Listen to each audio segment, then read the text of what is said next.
Okay, thank you बच्चे।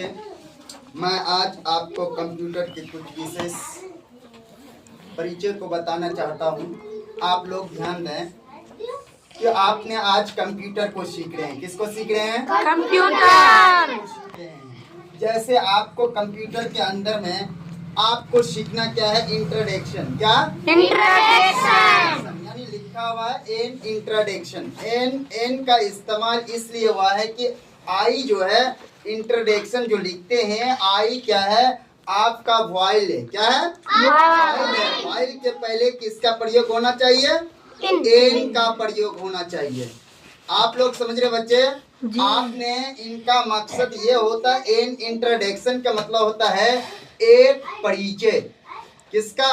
Computer का। किसका? कंप्यूटर का। कंप्यूटर का जो परिचय है हम उसको आज जानेंगे। सबसे अव्वल नंबर आपका जो पहली जो कंप्यूटर के अंदर में है जो क्वेश्चन, आपने कंप्यूटर पढ़ रहे हैं, कंप्यूटर के विशेष में आपको नॉलेज होना आवश्यक जरूरी है।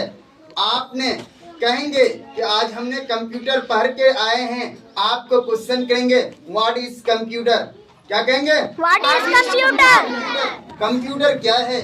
आपने कह सकते हैं computer is an electronic device. आप क्या कह सकते हैं? Computer is electronic device. आप ये भी क्वेश्चन कह सकते हैं सर यहाँ एन क्यों लगा? क्यों लगा बाबू? पहचान रहे हैं? क्योंकि इलेक्ट्रॉनिक जो लिखे हैं, इलेक्ट्रॉनिक लिखने में ई से स्टार्टिंग हुआ है। ई हमारा क्या है? वॉइल है। क्या है? वॉइल है। इसलिए वॉइल्स के पहले एन का प्रयोग करना आवश्यक जरूरी है। समझ में आ रहा है बाबू? तो computer is an electronic device. आपने समझ रहे हैं? इसको हम बोलेंगे क्या? यानी कंप्यूटर एक इलेक्ट्रॉनिक उपकरण है। कंप्यूटर एक इलेक्ट्रॉनिक उपकरण है ना? यह उपलब्ध कराए गए डाटा एवं निर्देश के आधार पर विभिन्न तरह के कार्य करता है।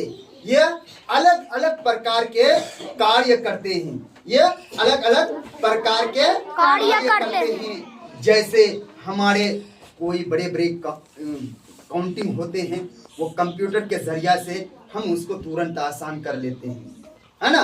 कोई डाटा बनाना हो कंप्यूटर के अंदर, तुरंत उस डाटा को हमने फैक्ट कर लेते हैं, सही तरीका कर लेते हैं, उसको सही तरीका से हम इस्तेमाल कर लेते हैं। और कोई भी